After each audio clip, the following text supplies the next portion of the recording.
नमस्कार. हा नमस्कार आनंद. अभिनंदन. धन्यवाद धन्यवाद सर. काय म्हणता, कसे आहात? बस ओके आहे सर, तुमच्या आशीर्वादामुळे ड्युटीवरच आहे. चांगलं. तुमची हो. पोस्ट कोणती आहे? सर मी लेखा अधिकारी सर. लेखा अधिकारी ना, चांगली पोस्ट आहे. हो हो. हो. यस नव्हता आहे सर. हा? यस 14. हो हो हो. हो. बरं. आणि माझं इंग्लिश सर म्हणजे सांगायचं म्हणून नाही,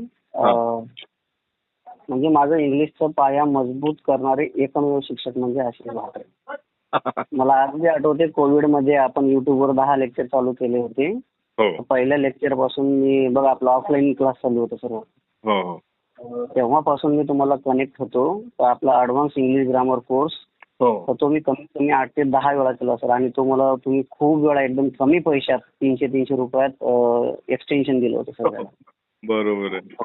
नाही, ते म्हणजे करावंच लागतं. इंग्लिशमध्ये सर मी कोणाचंच नाही केलं सर, तुमचं सोडून ना. म्हणजे मला झोपेत जरी उठवलं, एखादा रूल विचारलं तर मी तो सांगू शकतो सर विथ एक्सप्लेन.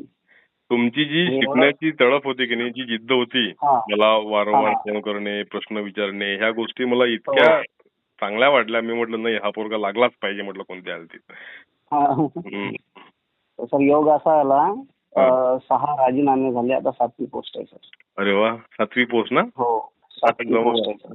आता मस्तपैकी एखादी ग्रुप बी, राज्यसेवा वगैरे इकडे लक्ष द्या. राज्यसेवेचं चालू आहे सर, वित्त व सहाय्यक लेखा अधिकारी जो आहे ना, त्यामुळं त्याला एक्सपिरियन्स बी असतो 3 इयर्सचा.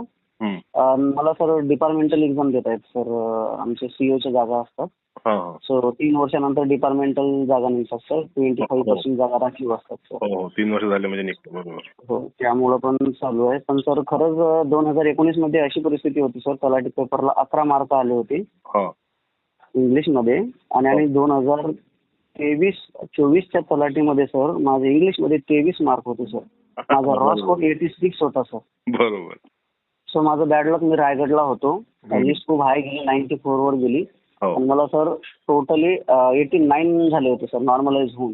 माझं रॉ टोटल नॉर्मलाइज स्कोर झालं नाही. पण माझं हे जे आहे ना सर, नगर परिषद लेखा अधिकारी, ह्याच्यामध्ये 15 मार्काचा इंग्लिश होता सर. ह्याच्यामध्ये मला 14 इंग्लिश होता. बरोबर. म्हणजे आज हिंदी आहे सर, ते इंग्लिशमुळे आहे. बाकीचे विषय मी होते माझे, पण इंग्लिशमध्ये मी सर 0 होतो. विषय तोच असतो. आपण काय करतो, इतिहास, भूगोल सगळं वाचून काढतो, विज्ञान वाचून काढतो, राज्यशास्त्र वाचतो. आणि लँग्वेजला कोणी काय हलकं समजते की बाबा लँग्वेज करून टाकू, होऊन जाईल, असं नसते. जो वर्षभर इंग्लिश मराठीचा अभ्यास करत राहील, तो अभ्यास एक्स्ट्रा अभ्यास समजून घ्या. आणि तोच तुम्हाला मोठी पोस्ट मिळवून देणारा ठरतो. आठवतो सर 2019 मध्ये, तुम्ही कितीही काही करून घ्या, पण जिथपर्यंत तुम्ही लँग्वेज करत नाही तिथपर्यंत तुम्ही कितीही अभ्यास केला, मला एवढे वर्ष झाले, हे दोष तुमचा नाही. तुम्ही जो विषय करायला पाहिजे तेच करत नाही. तुम्ही त्याच्यावरच एवढा एफर्ट लावला सर. आणि मी एकच फॉलो केलं सर, तो म्हणजे तुम्हीच. आणि मी म्हणजे आपले लेक्चर सर मला 1 तासाचे असायचे, 1 तास 20 मिनिट 10 मिनिट, ते लेक्चर सर मला अक्षरशः पाठ झाले होते. बरोबर. जसं ऑफलाईन मध्ये आपण शिकवतो की नाही, जेव्हा आपण ऑनलाईनचा विचार केला लॉकडाऊन लागल्यानंतर, जसं आपण ऑफलाईनला शिकवतो त्याच पद्धतीनं शिकवलेलं आहे तिकडे अगदी.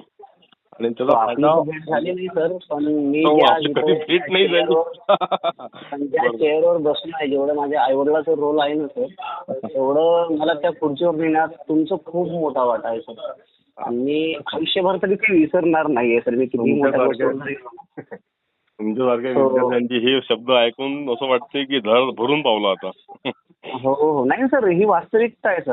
कारण की मी 10वी मध्ये 3 वेळेस फेल आहे सर, इंग्लिश आणि मॅथ मध्ये सर. 4थ्या वेळी पास आहे सर 10वी मध्ये, असा विद्यार्थी आहे सर.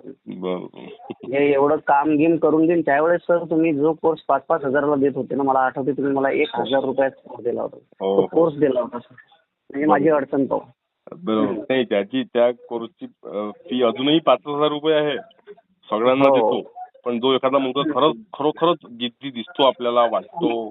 एक मुलगा तुमच्या कॉन्टॅक्ट मध्ये नसेल, जो मी कोर्स केल्यानंतर, एक कपिल चव्हाण म्हणून पोरगा आहे सर, जो की तो रेल्वे ग्रुप बी ची तयारी करायचा सर. त्याला इंग्लिशचं काही घेणं देणंच नव्हता. पण जेव्हा त्याचा रिझल्ट गेला ना सर जवळून 2021-22 मध्ये ग्रुप डी चा, त्यांना आपलं सर्व सेवेची तयारी चालू केली. त्याला तो पण असं इंग्लिशमध्ये त्याला काही जमायचंच नाही. आम्ही काय करायचो सर, माझ्याच मोबाईलवर तो बघायचा. बरोबर. आज तो पोरगा सर नागपूरला आदिवासी हॉस्टेलला S13च्या पोस्टवर गृहपाल आहे. अरे वा. पहा बरं असा फरक. आणि तो पण कोणी जर विचारलं ना, आता तुमची त्यांची ओळख नाही आहे सर, इंग्लिश त्यामध्ये आपला कोर्स वरून केलेला आहे. तो कोणी विचारलं की भाऊ इंग्लिशची कशी तयारी, तो एकच म्हणतो आशिष भाकरे सरांना फॉलो कर. तुला शिकवतील कोणतेही कशीही काही. आणि तू एक वेळ फक्त सरांचे लेक्चर करताना तुला थोडा कंटाळा येईल, अरे काय यार एवढा मोठा लेक्चर आहे, एवढ्यात मॅरेथॉन होऊन जाते. पण तू एक वेळ सराचा कोर्स कर पूर्ण, जे 140-42 व्हिडिओ आहे बाकीचे होक्या बाहेर ते कर. त्याच्यानंतर तुला एक वेगळंच मोटिवेट भेटल त्या लँग्वेज बद्दल तरी. बरोबर. नाही ते कसं आहे, आपण म्हणजे आता असे अनेक विद्यार्थी आहेत, शेकडो विद्यार्थी आहेत जे लागते फोन करतात. बरोबर. आता त्यांची कधी भेट होऊ शकत नाही, कारण ते संपूर्ण महाराष्ट्रातले विद्यार्थी असतात. बरोबर. एखाद्या वेळेस एखादा मुलगा जेव्हा इथे येतो अमरावतीला, हो सर मला तुमच्याकडे भेटायचंच आहे, मग अशा वेळेस मी त्यांना भेट देतो, मस्त बोलतो, त्यांना असं वाटते डोळ्यात पाणी बोलतात परत. काय म्हटलं? प्रबोधनीला होतो सर मी 10-12 दिवस. 12 दिवसाची ट्रेनिंग होती माझी. अच्छा. अमरावतीला. पण ते बाहेरच नाही जाऊ दे सर आमच्या बॅचला सर. एकदम स्ट्रिक्ट वेळ, 6:30ला क्लास सुटायचं, 8:30ला गेट लागायचं. माझ्याकडे गाडी वगैरे नव्हती, सो त्यामुळे बाहेर येणं झालं नाही, तर आलो असतो सर. जेव्हा अमरावतीला याल एखाद्या वेळेस तेव्हा नक्की या. नक्की सर नक्की. आणि बस ओळख राहू द्या सर, मी तर कधी विसरणार नाहीये, तुम्ही कॉन्टॅक्ट मध्येच आहे. कारण की मी सगळं श्रेय सर, माझा जो एक विषय झालेला नाही तर मी आज शेतीतच काम केलं असतं सर. तो विषय करण्यात तुमचा सगळ्यात मोठा म्हणजे काय तुमचंच वाटायचं इंग्लिशमध्ये तरी. त्या इंग्लिशमध्ये आज मी बसलो सर. आणि तुमची जी शिकवण्याची लँग्वेज आहे ना सर, ते डायरेक्ट डोक्यात जातं. आपले बरोबर. निवेदन करतो मी शिकवताना. ते बघा, आम्हाला एक 10वीत नाही का डुळकेल्या बाळाचा सिद्धांत होता.